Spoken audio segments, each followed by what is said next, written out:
Romains 11. Romains 11. Romains 11.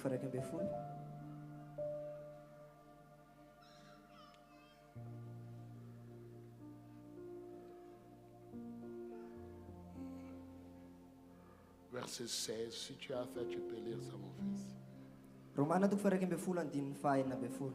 Ary koa raha masina ny santatra dia masina koa ny vongany. Ary raha masina ny fakany dia masina koa ny sampany. Or, si les prémices sont saintes, la masse l'est aussi. Et si la racine est sainte, les branches les sont aussi. Éternel Dieu de gloire, notre Père céleste, nous rendons gloire à ton nom. Merci. C'est un privilège que tu nous donnes de pouvoir nous approcher de toi au travers de ta parole. Je déclare que je ne dépends pas de moi-même, mais je dépends de toi. Que tu puisses révéler Jésus et révéler ta volonté, ô Dieu notre Père, au travers de ma bouche. Que la sagesse qui sortira de ma bouche, Seigneur, que je puisse l'emprunter directement du Saint-Esprit. C'est lui l'enseignant, Seigneur. Aussi bien que ton peuple est enseigné, je serai aussi enseigné. Que cet enseignement puisse amener une révélation qui va produire une révolution dans la vie de chacun des personnes qui vont l'écouter. Ceux qui vont l'écouter ici, et ceux qui vont l'écouter après, et tous ceux qui nous suivent en ligne, et tout pour ta gloire. Dans le nom précieux de Jésus, nous avons ainsi prié. Amen. Veuillez vous asseoir. Que Dieu vous bénisse sa parole. Que Dieu bénisse sa parole. Ce matin, je voudrais vous commencer une nouvelle série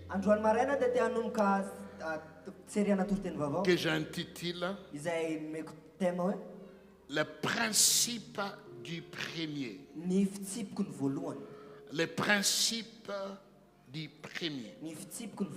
Et avec les sous-titres, le premier gouverne les restes. Le premier gouverne les restes. Il est très important que nous puissions comprendre la pensée de Dieu et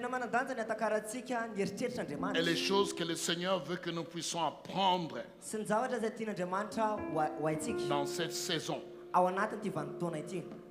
Je ne voudrais pas prêcher, je ne voudrais pas sauter. Je fais ça à autre moment. Pour le moment, je suis plus intéressé que vous puissiez recevoir quelque chose. Là, cet enseignement, ce n'est pas pour vous motiver, pour vous faire sentir bien, émotionnel. C'est pour vous instruire, pour vous donner quelque chose qui va bâtir votre vie. Amen. Je l'enseigne parce que moi-même, je le pratique pour près de 25 ans. Que je pratique cet enseignement. Le but, c'est de pouvoir établir la loi spirituelle selon laquelle la gouvernance de Dieu sur nos vies est activée lorsque nous les reconnaissons comme priorité. Amen. Quand nous nous alignons sur son modèle et que nous assumons la position correcte en tant qu'intendant, c'est là que la bénédiction de Dieu se manifeste. Ce n'est pas compliqué d'être béni. Ce n'est pas compliqué de vivre la bénédiction de Dieu au quotidien. C'est juste une question de principe. Et laissez-moi vous dire, les principes ne changent pas avec les générations. Les principes restent pareils. De génération en génération. C'est une vérité qui a été établie avant que tu sois né et que ça restera comme ça longtemps après que tu sois parti. Donc si tu ne connais pas ces principes, ça ne marchera pas pour toi. Mais si tu les connais et tu ne les pratiques pas, ça ne marchera pas pour toi. Tu dois être en mesure de connaître les principes et les pratiquer afin que ça puisse produire quelque chose.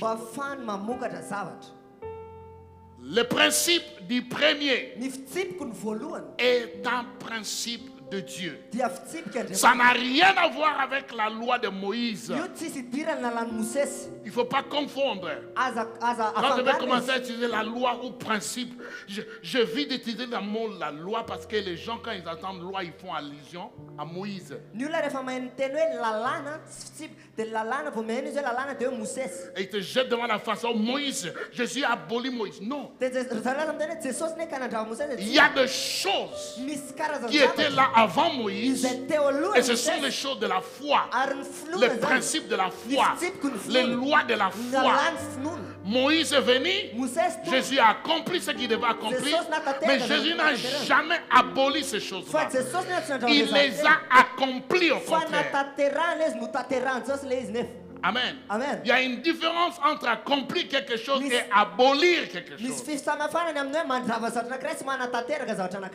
Amen. Beaucoup de chrétiens ne vivent pas dans la victoire. Ils vivent dans l'échec. Ils ne vivent pas la bénédiction de Dieu parce qu'ils ont négligé les lois spirituelles qui existaient avant Moïse, pendant Moïse, après Moïse, pendant Jésus, après Jésus. Amen. L'un de ces lois, c'est un principe fondamental que Dieu veut être priorité. Priorité. You're hiding my screen, babe. No, you need to move completely the chair. Thank you. Dieu veut être priorité. Dieu veut être priorité. C'est un principe fondamental. Il veut être priorité. Quand Dieu devient priorité, il devient la source. Il n'est pas source, donc il n'est pas priorité. La priorité, ça n'a rien à voir avec l'urgence. Il y a beaucoup de choses que tu gères comme urgentes qui n'ont pas de priorité. Il y a des gens qui m'envoient des messages et des appels, je ne réponds pas. Je dois trouver le temps pour répondre à cela. Pourquoi? Pas priorité. Je ne suis pas réceptionniste de mon téléphone. Amen. Donc quand tu envoies le message, je vais trouver le temps. Si j'oublie, j'oublie. Amen. Je ne peux pas me mettre à répondre à tous les appels qui viennent sur mon téléphone, à tous les textos.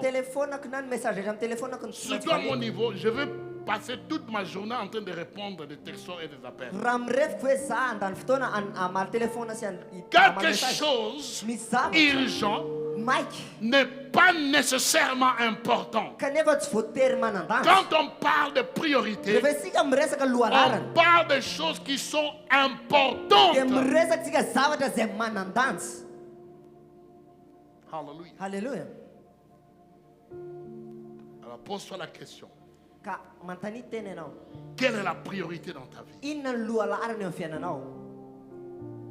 Qu'est-ce qui est prioritaire dans ta vie? Quelle est la chose la plus importante dans ta vie?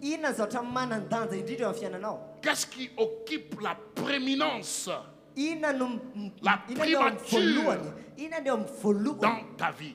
Dieu veut être la plus grande priorité dans notre vie. Il dit, quand je deviens ta priorité, je deviens aussi ta source. Alléluia. Alléluia. Il dit, si la tête, si le premier, si la prémisse est bénie, le reste est béni. Alléluia. Alléluia. Je te vois vivre la meilleure année de ta vie.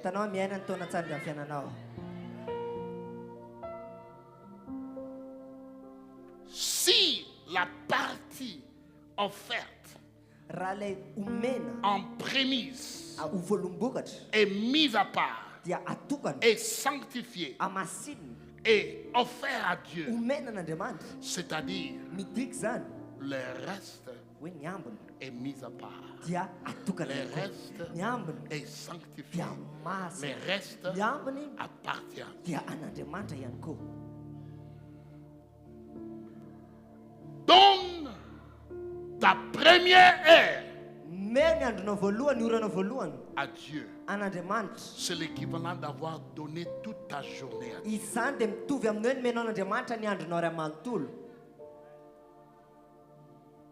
Alléluia. Alléluia.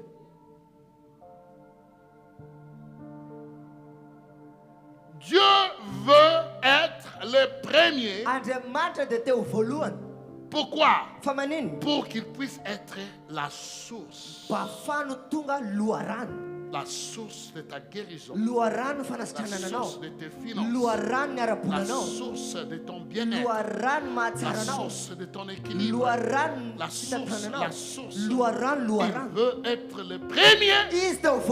Et il deviendra la source. Qui veut que Dieu soit la source? Lève ta main. Seigneur, en 2026, je veux que tu sois ma source.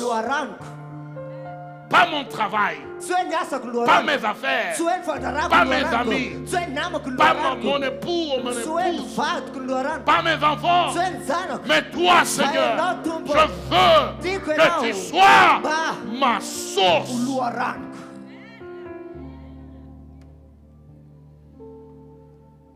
Amen. Amen. Ceux qui ont déjà joué avec le levain, les vies, avec les pattes, vous savez qu'est-ce que le levire fait. Tu mets seulement un peu, juste un peu, et tu laisses, et toute la pâte, ça gonfle. Ça gonfle. C'est le même principe. Dieu veut être le levure dans ta vie. Il veut affecter ta vie. Il veut, oh alléluia. Il veut que tout ce que tu vis vienne de lui. Amen. Offrir à Dieu les levains ou les levures de ton temps, de tes finances, de ton énergie, garantit que toute la fournée de ta vie porte sa nature. Alléluia. Alléluia. Dis à ton voisin, offre à Dieu le premier. Le premier. Et tout le reste sera protégé. La bénédiction sera sur le reste. Satan ne pourra pas le voler. Alléluia. Alléluia.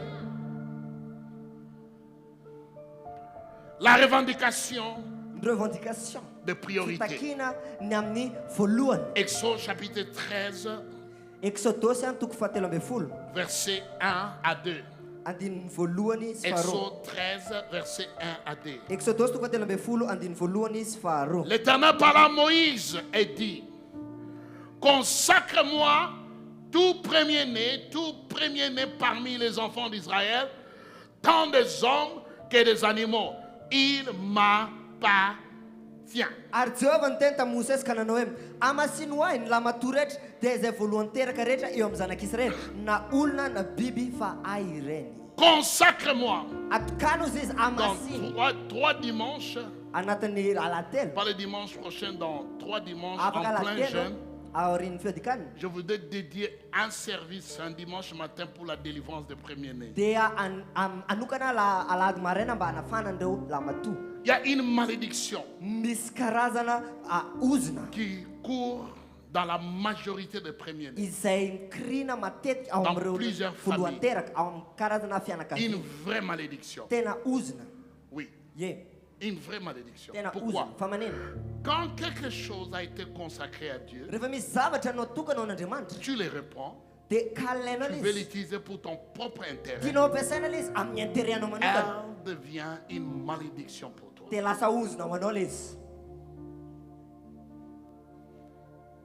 C'est pourquoi beaucoup de premiers-nés portent, au lieu de porter la bénédiction des premiers-nés, ils portent la malédiction des premiers-nés. Amen. Amen.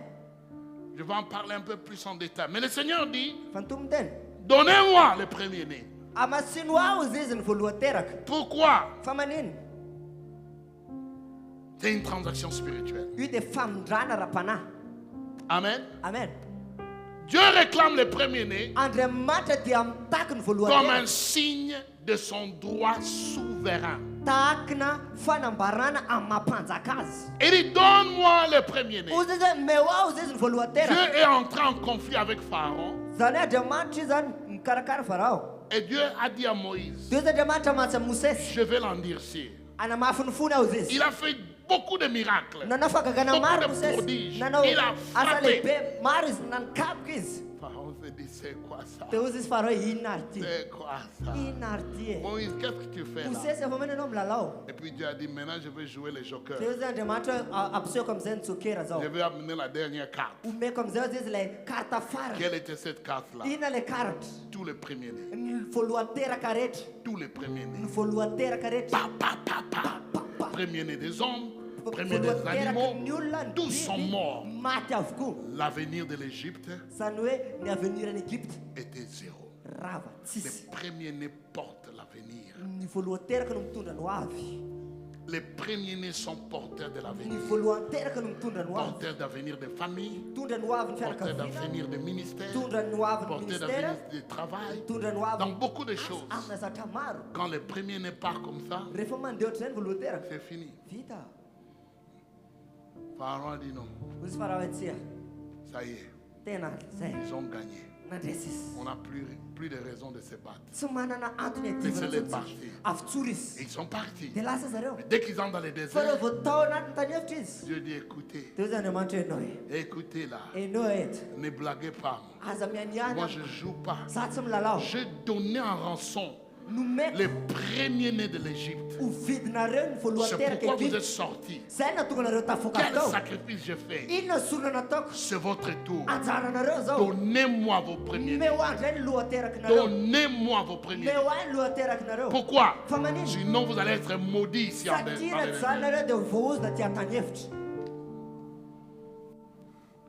Dieu ne joue pas avec la prémisse. Parce que la prémisse représente Dieu lui-même. Donnez-moi. Consacrez. Mettez-les à ma disposition. Les premiers-nés m'appartiennent. Ils ne vous appartiennent pas. Mettez-les à ma disposition. Je sais quoi faire avec eux. Lorsque le premier-né est retenu, le reste demeure vulnérable, sous malédiction ou simplement commun. Commun. Beaucoup de premiers-nés sont des soucis dans des familles. Beaucoup. Il y a toujours des exceptions, mais je parle de la loi. On voit ça dans plusieurs familles. Tous les problèmes on a avec les premiers-nés. Tous les troubles de famille, c'est toujours avec les premiers-nés. Les enfants les plus impolis, ce sont les premiers-nés.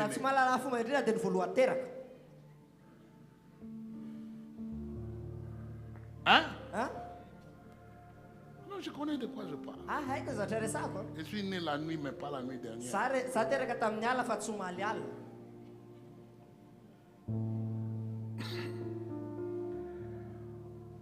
Il y a une malédiction quand tu essaies de retenir ce qui appartient à Dieu.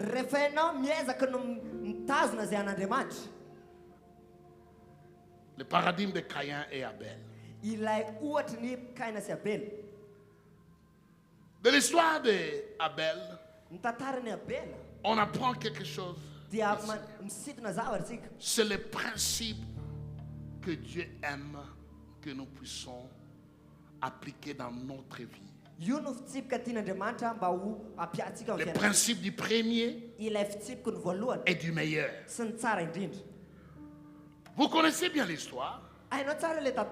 Abel, il était en train d'élever les animaux. Caïn, il faisait les jardins. Donc, un était un éleveur et l'autre était agriculteur. C'est ça qu'ils vivaient. Amen. Et il n'y avait pas de business. Il n'y avait pas d'argent. La Bible ne parle pas.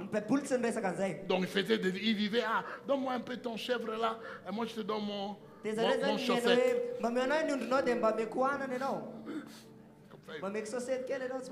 Amen. Pendant longtemps, on a enseigné que Dieu a refusé l'offrande de Caïn parce qu'il n'y avait pas de sang. Moi je dis, où est-ce qu'il va voir ça? Il devait aller demander à son frère, bien sûr. Ça peut être une raison. Mais il y a quelque chose de beaucoup plus profond dans cet enseignement. Ce n'est pas le sang qui manquait, mais c'était la priorité qui manquait. Les intentions qui manquaient. Je dois te faire une offrande. J'ai oublié. Demande quelque chose. Non. Abel représente cet individu-là qui dit, je vais aller à l'église demain. Qu'est-ce que je vais amener à mon Dieu comme offrande? Samedi soir, vendredi.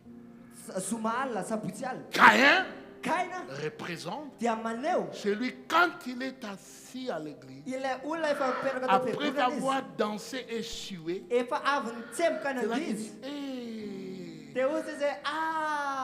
je puisse donner aussi des offrandes.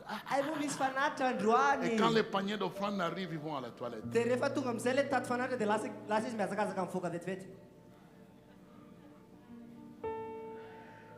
C'est pas les offrandes. C'est la position du cœur. Oui. Parce que quand tu étudies les Écritures, tu vois que Dieu ne bouge pas par la quantité, il bouge par la qualité.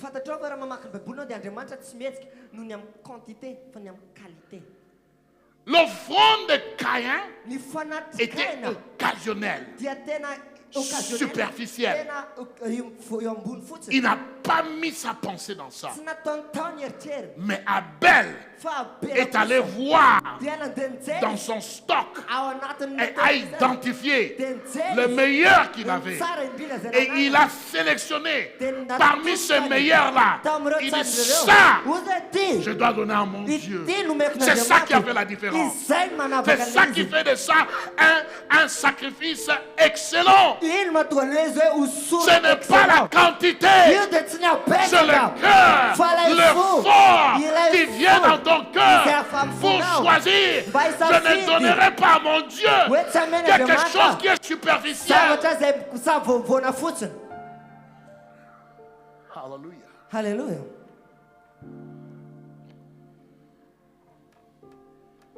Très, très, très important. Tena manandanja be.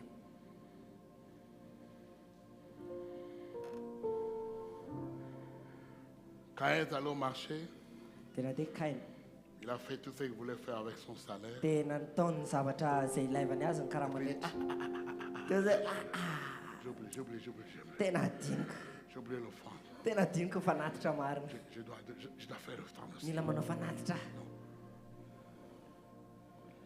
Quand Moïse est venu, Rehefa tonga Mosesy, il dit ne joue pas avec ça. C'est la première chose que tu enlèves. Il a fait ça comme loi. Mais ça ne change pas les principes. C'est la première chose. La première dépense. Et je vous dis, ce n'est pas seulement question d'argent. C'est question de style de vie. Tu es jeune, tu vas jouer dans les clubs, dans les boîtes de nuit. Tu fais ta vie. Et quand tu es fini, tu veux dire je vais devenir pasteur. Je ne veux pas de toi.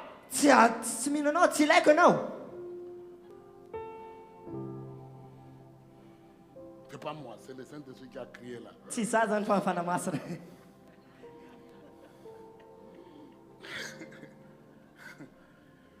Alléluia. Alléluia. Non. Où étais-tu quand tu étais jeune?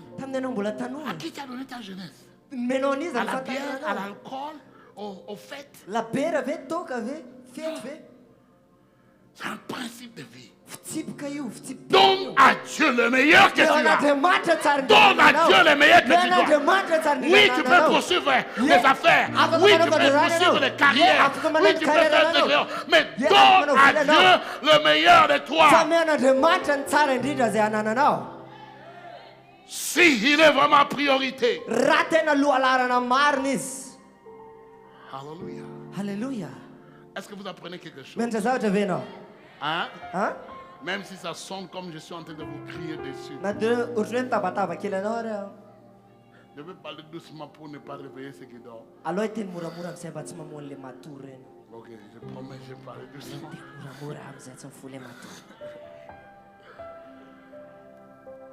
Est-ce que le Seigneur est ta priorité? S'il n'est pas ta priorité, il ne pourra pas être ta source. Dieu veut être ta priorité.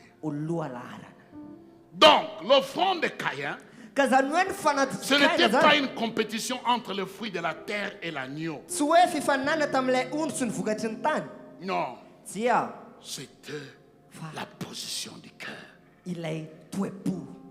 Les dons qu'il a fait a révélé ce qui s'est passé dans son cœur.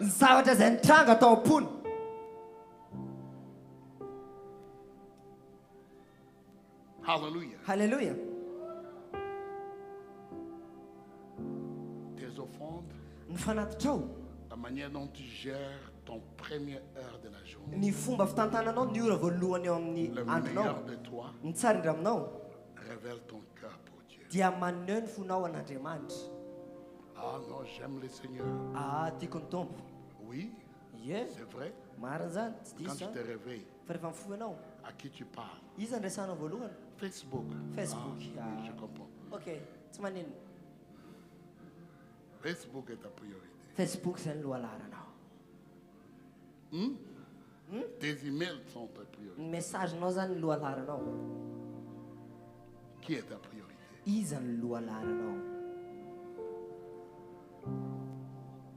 À qui tu donnes le meilleur heure de ta vie? Chaque matin quand tu te réveilles, à qui est-ce que tu parles en premier?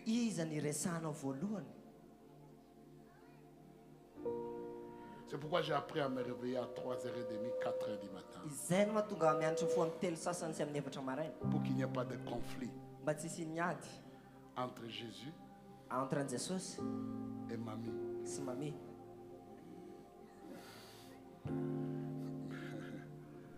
Comme ça, elle a son espace. Tu aimes ta femme? J'aime ma femme aussi. Mais je me réveille plutôt pour être avec Jésus.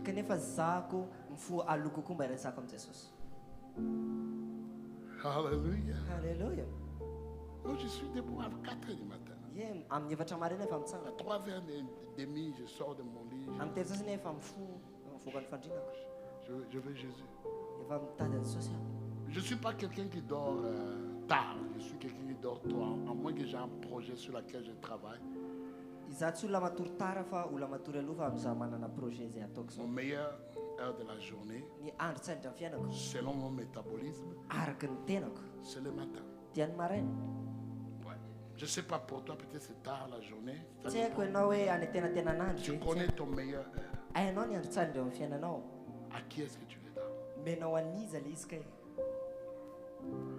Principe de priorité. Dieu dit si je suis le premier, je serai la source. Donne-moi ton premier meilleure heure et toute ta journée est bénie, protégée, garantie.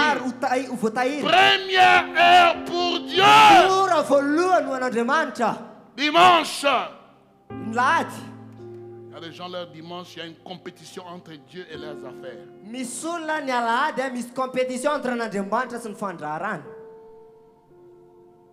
Pourquoi? Ils n'ont pas encore compris le principe de premier. Amen. Amen.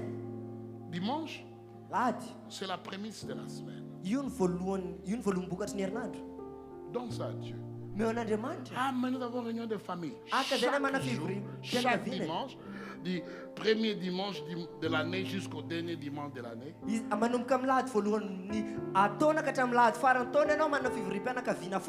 Tu n'es pas encore sauvé. La dernière réunion de la famille, j'ai atteint il y a 30 ans. Quand fait dimanche, je dis non, c'est pas pour moi.